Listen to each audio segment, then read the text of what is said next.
Hey everyone, my name is Tegan and welcome back to TandeWrites.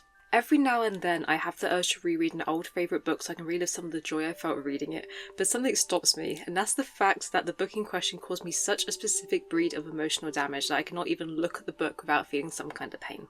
And here are those books. This list is in no particular order, just vaguely based on how much I mean it when I say I can never read them again. Let's begin. The Way to the Stars by Kate Ancrum.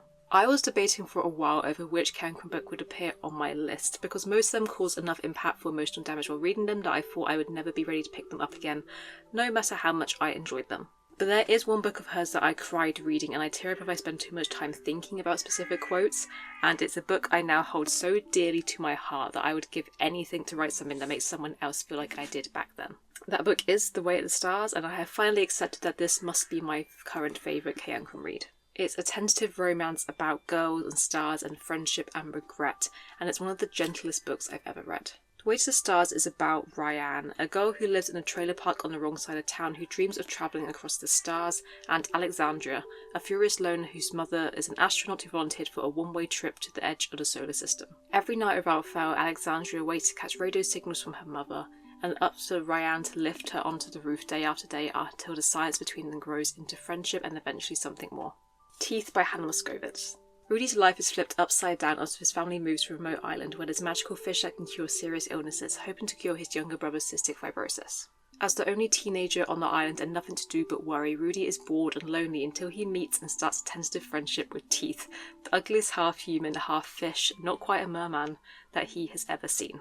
Rudy can't remember the last time he felt so connected to someone, and he's questioning what he knows about everything. Being friends with Teeth is more than a little complicated, and he learns secrets that will force him to choose between his own happiness and his brother's life. I wish I could explain clearly why this book means so much to me, but I can't, other than it was the right book coming into my hands at the right time. Rudy and Teeth's relationship is completely flawed and dysfunctional, but the characters are so beautifully written that I was in love with their complexity and desperation and charm. There are moments where I was having doubts about the story. Was it too dark, too sad, too depressing? But then Rudy and Teeth stole my heart, and I didn't need to suspend my disbelief in Moscovitz's ability to make me believe in this reluctant relationship between a boy and fish boy for a moment.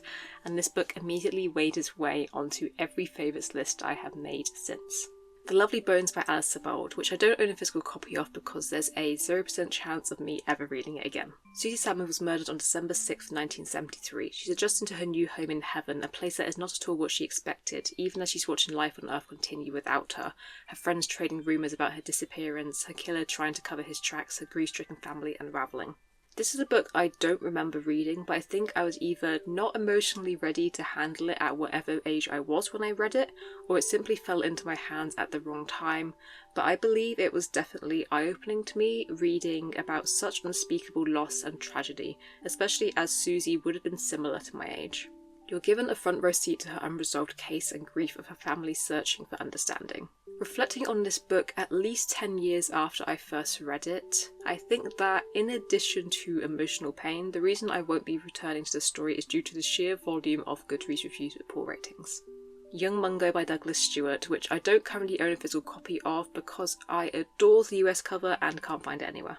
This is a book that I first picked up because of its comparisons to A Little Life, in the sense that this is a story about suffering and dangerous loves and queerness. This didn't emotionally wreck me like A Little Life did, which left me feeling completely numb. This story left me feeling angry and provoked instead. I enjoyed the structure of the book and how well Douglas navigates between two time frames, a backstory woven amongst a present in the lock, and how they come together for a final chapter that is nothing less than devastating with a hint of hope. I am not ashamed to admit that I was on the verge of tears for many of the later chapters. This is undoubtedly a very raw story, one that is equal parts captivating and horrific, but I think it will take a certain reader to see that kind of brutal honesty and value it. Growing up in a housing estate in Glasgow, Mungo and James are born under different stars, Mungo a Protestant and James a Catholic, and they should be sworn enemies if they're to be seen as men at all. Yet, against all odds, they fall in love and dream of finding somewhere they belong. Mungo works hard to hide his true self from all those around him, especially from his big brother Hamish, a local gang leader with a brutal reputation to uphold. And when several months later Mungo's mother sends him on a fishing trip to a loch in western Scotland with two strange men with murky pasts, he will need to summon all his inner strength and courage to try to get back to a place of safety, a place where he and James might still have a future. A Little Life, the bookish side of the internet's #1 nemesis. When 4 classmates from a small Massachusetts college moved to New York to make their way, they broke adrift and held afloat only by their friendship and ambition. Over the decades, their relationships deepened and darkened, tinged by addiction, success, and pride. Yet their greatest challenge, each comes to realise, is Jude himself. By midlife, a terrifyingly talented litigator, yet increasingly broken man. His mind and body scarred by an unspeakable childhood and haunted by what he fears is a degree of trauma that he'll not only be able to overcome, but will define his life forever. A Little Life is an incredibly polarising book for very good reasons. The author's intentions, as stated by the author herself in interviews, are questionable at best. The content in this book is graphic, constant, and deeply upsetting, veering a little bit too far towards voyeurism and far from truth-telling, which doesn't work for many reasons due to the subject matter. I was horrified and enthralled and filled with dread every time I turned the page. But the writing in many places is so gorgeous I couldn't look away. And there is one quote about friendship tucked in amongst all that trauma, which encapsulated my feelings at the time so perfectly that there will always be something drawing me towards this book. And those are the books that cause me so much emotional pain that I can never read them again.